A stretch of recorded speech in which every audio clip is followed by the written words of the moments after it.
So ako naman po, bilang isang nakarinig ng mga testimonya ng mga Marines, naniniwala po ako na talagang tumanggap ng pera si Erich, the pretender, law bender, Tulfo. Naniniwala ako na tumanggap talaga ng pera si Tuta Sen. At yung iba pang mga personalidad na nabanggit. At ang importante naman po, malaman ng tao ang mga impormasyon para sila na mismo ang maghusga kung ano ang katotohanan.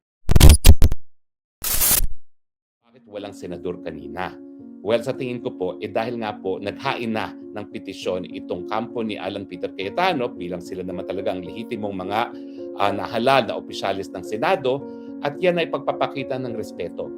Dahil sila mismo ay dumulog na sila ay ideklara na sila ang legal na mga namumuno dahil siya ay nahalal ng 13 at yung mga naging chairperson ng Senate Blue Ribbon Committee ay na talagang chairperson ng may quorum ang Senado na 13 members, siguro ang mensahe nila, out of respect, hayaan natin magdesisyon ng hukuman, wag na natin pagpilitan. Bagamat alam naman nila na bukas, siguro iba na magiging liderato ng Senado. Ang tanong, didesisyonan ba yan ng hukuman dahil wala ng case or controversy dahil bukas may possibility na minority na muli sila Alan Peter Cayetano. Ako po'y naninindigan na ito po ay exception sa rule na dapat wag magdesisyon ng korte kung wala ng case or controversy. Bakit? Unang-una po, this case involves one of transcendental importance na kinikilala na isang exception doon sa mootness doctrine. Ibig sabihin, dahil ito po ang issue ay kung ano ang sinasabi talaga ng saligang batas, kung paano pipili ang Senate ng kanilang Senate President at kung paano magtatalaga ng kanilang iba pang mga opisyales gaya ng committee chairperson, importante po na bigyan linaw ng hukuman. Specifically, kinakailangan balikan ng hukuman yung desisyon ng naunang Supreme Court dun sa Avellino versus Cuenca at bigyan linaw na totoo ba na ang desisyon sa Avellino versus Cuenca ay ang 12 ay pwedeng maging mayorya kapag ang isang senador ay nasa labas ng jurisdiction ng Senado. Dahil ngayon, sinasabi nila na ang numero daw na magde-decide sa majority ay yung numero ng mga senador na pwedeng sumapi sa mga gawain ng Senado at dahil wala, nagtatago si Bato de la Rosa at nakakulong at suspendido na nga ngayon si Jingo Estrada. Ang sinasabi nila na ang majority now has become 12 dahil 22 na lang ang numero ng Senado at hindi 24. Kinakailangan po talaga bigyang linaw ng Korte Suprema kung kapag sinabi ng saligang batas that the Senate President shall be elected by a majority of all members of the Senate, kinakailangan once and for all magkaroon ng linaw. Anong ibig sabihin yan? Yan ba ay 24 habang buhay at nasa Pilipinas ang mga senador or kapag ganitong sitwasyon na isang suspendidong senador at isang nagtatagong senador, pwedeng makaapekto yan dun sa komputasyon ng majority. Bababa from a majority of 13 to 12 or even a smaller number dahil hindi pa rin naman natin alam kung masususpende pa rin o makakasuhan pa rin itong si Chis Escudero, si Joel Villanueva at kasama na rin po dyan si Senator Bongo, no? Dahil po pwedeng maaresto rin yan papunta ng dahig. No? So baka mamaya sabihin ng mayorya na unang-una ang Senate President can be elected now not on the basis of majority of 24 but less yung mga hindi na makakasapi sa functioning ng Senado. No? So yan po ay less 5. So 24 less 5 is 19. 19 divided by 2 is around 8. So baka sabihin nila 9 is sufficient already to elect a Senate President. At hindi lang po yan, kung hindi lilinawin ng hukuman, kapag nangyari itong sitwasyon nito na 5 senador ay either mapadala sa Hague or mapakulong, ang quorum mabababa rin. Bababa yan sa quorum na 9. So pwede na magkaroon ng official business ang Senado na siyam lang ang mga miyembro na sumasapi sa mga pagpupulong. So ibig sabihin, itong issue po ay capable of repetition and yet evasive of judicial review kasi ito po yung mangyayari kung bukas mapapalitan nga si Alan Cayetano. Dahil nga po magkakaroon ng numbers, posible po bukas na magkakaroon ng 13 votes si Gatchalian, hindi na magdedesisyon ng Korte Suprema. Samantalang, yung issue nga, kung yung lengguwahe ng saligang batas kapag sinabi ng all members, pwede bang bumaba ang komputasyon ng majority sa mas bababa sa total na membership ng Senado. So sa akin po, ang dahilan kaya hindi sumipot ang mga senador, out of respect to the Supreme Court. Hayaan nilang magdesisyon ang Korte Suprema kung sino talaga ang ang legal na talagang Senate President at mga chairpersons ng komite. Pero kanina po, maski hindi po ito naging official function ng gobyerno, yan po ay nagsiwalat ng katotohanan. At ang importante naman po, malaman ng tao ang mga impormasyon para sila na mismo ang maghusga kung ano ang katotohanan. Ulitin ko po ang importante, nagkaroon tayo ng pamamaraan para marinig ng taong bayan kung ano ang mga alam ng ating 18 Marines na nadagdagan pa ng 4. So naging 22 brave Marines ngayon. Nang sa gayon, lahat tayo ang magdedesisyon kung anong katotohanan. So ako naman po, bilang isang nakarinig ng mga testimonya ng mga Marines, naniniwala po ako na talagang tumanggap ng pera si Erich, the pretender, lawbender, Tulfo. Naniniwala ako na tumanggap talaga ng pera si Tuta Sen. Naniniwala talaga ako na tumanggap po ng pera ang mga Montulfo at saka Arnold Crabio at saka Stella Kimbo at yung iba pang mga personalidad na nabanggit. No? Ang mga bago nga po kanina, yung nakatanggap itong mga periodista, nakatanggap si Stella Kimbo at yung iba naman po ay narinig na natin na nakatanggap daw. Pangalawang beses po na sinabing nakatanggap itong si Chis Escudero at sa kauna-unahang panahon, well hindi, pangalawang pagkakataon na rin to na nabanggit ang pangalan ni Mark Villar na hindi po kasapi doon sa petisyon na sinampang ngayon. Ako po, personal kong opinion, nagsasabi ng totoo yung ating mga kasundaluhan. Bakit po? Dahil dati naman sila mga sundalo na inalay na ang buhay para sa inang bayan at wala naman po akong nakikita na advantage sa kanila para kalabanin itong mga makapangyarihang taong ito sa kanilang testimonya na nag-deliver sila ng pera sa kanila. If at all, ito po ay magdudulot ng banta sa kanilang buhay at hindi lang po sa kanilang mga kabuhayan at pang-araw-araw na buhay. So ako po, naniniwala at yan naman po ang dahilan kung bakit importante ang malayang pananalita dahil kinakailangan po magkaroon tayo ng malayang merkado ng idea dahil sa huli, tayo po ang magdedesisyon kung anong katotohanan. Sabi nga po ng isang desisyon ng US Supreme Court, no, ang kapangyarihan na matanggap sa malayang merkado ng idea, yan po ang tunay na sukat ng katotohanan. Di ba po?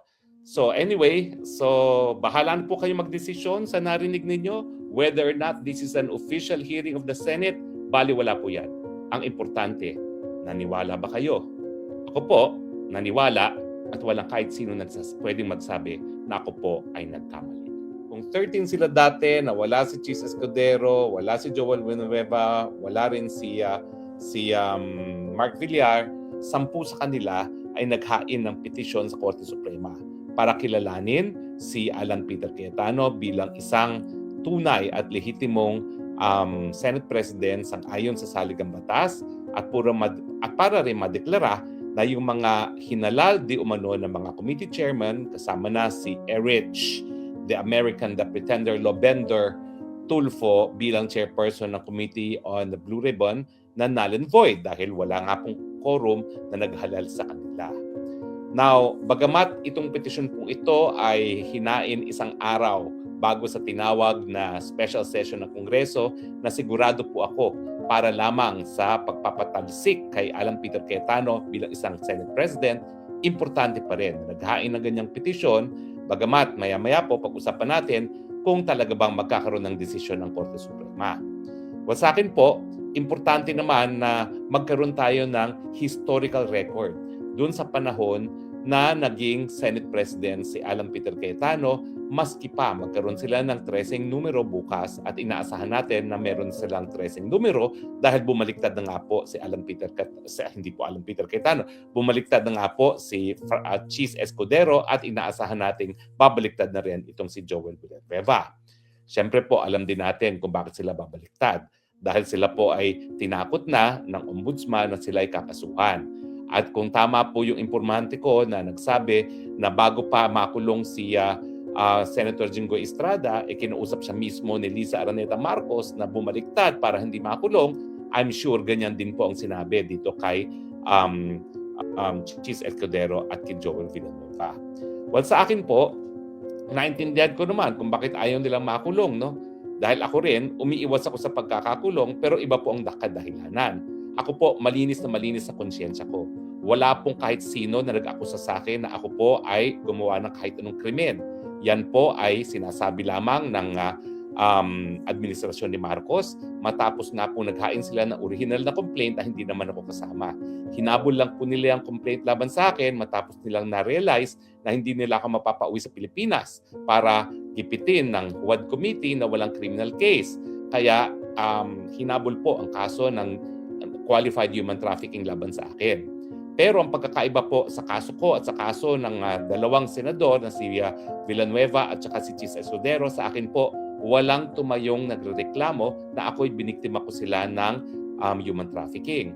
Walang kahit sino nagsabi na elemento ng human trafficking ay ginawa ko. Ano ba yung mga elementong yan? Elements ay yung pagre-recruit sa mga pamamaraan na sapilitan at ang intensyon ay para pagsamantalahan yung gawain ng iba. Wala pong kahit sinong tao na nagsabi na ako'y gumawa ng trafficking. Ang kanilang kaso sa akin na wala pong piyansa ay dahil lamang sa pagsama ko doon sa isang kliyente para makipag-usap na bigyan ng mas mahabang panahon para magbayad ng pangungutang sa PAGCOR, isang korporasyon, dahil yung pambayad nila ay di umano dinispal ko ng kanilang representante. Yung pangalawa, yung pagtanong ko kung nakakomply ba yung aking rin-represent na entity sa mga requirements ng PAGCOR para magkaroon ng panibagong lisensya dahil renevoke at pinawalang bisa ang lisensya ng lahat ng mga nasa negosyong yon at pina-apply sila lahat ng bagong lisensya at yung pagkakatira doon ng isang dati ko ng staff sa premises nung pinapaupahan sa isang pogo. Hindi nga po nila napatunayan na ako ay may kahit anong relasyon sa Pogo, bagamat ako naman po sumulat mula, inaamin ko na naging kliyente ko po yung Whirlwind Corporation na nagpaupa ng kanyang mga premises doon sa Lucky South 99 na isang Pogo operator.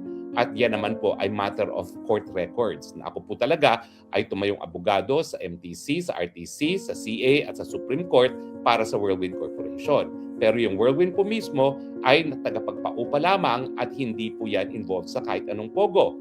Bakit ko po in-explain ang pagkakaiba ng kaso ko? Kasi ang kaso po nila Chis at saka ni Joel Villanueva ay pandarambong. Yan po ay pangungurakot ng kaban ng bayan. At may mga nagsabi na, at ito nga po ngayong araw neto ay inulit ang aligasyon ng mga dating sundalo na naging empleyado ni Zaldico na sila ay nag-deliver ng maleta doon sa tahanan ni Chis Escudero. Ang pananagutan naman po ni Joel Villanueva ay lahat po ay base rin sa mga dokumento na di umano siya ay nagrekomenda ng mga flood control project sa kanyang probinsya ng Bulacan na lahat po ay substandard o di naman kaya ay ghost. No? Hindi ko po alam talaga ang detalye pero mukhang ganyan po ang allegation sa kanya. So malaki po ang pagkakaiba kasi unang-una ang offended party ang taong bayan mismo dahil ang krimen ay pandarambong talaga pong pagkakana ng kabanang bayan na hindi po ako inaakusa.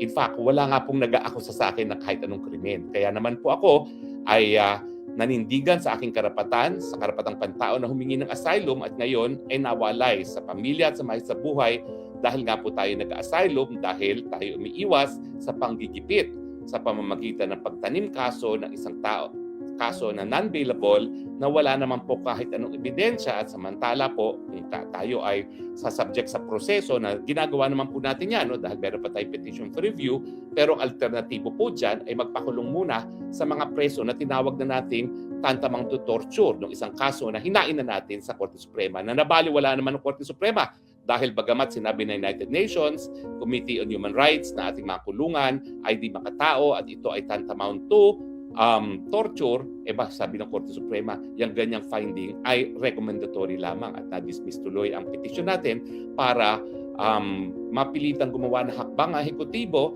na pabutihin ang kondisyon ng ating mga kulungan. So in other words po, talagang magkaiba po ang dahilan kung bakit hindi hinaharap ang kaso. Sa akin po, dahil walang ebidensya, ito ay panunupil.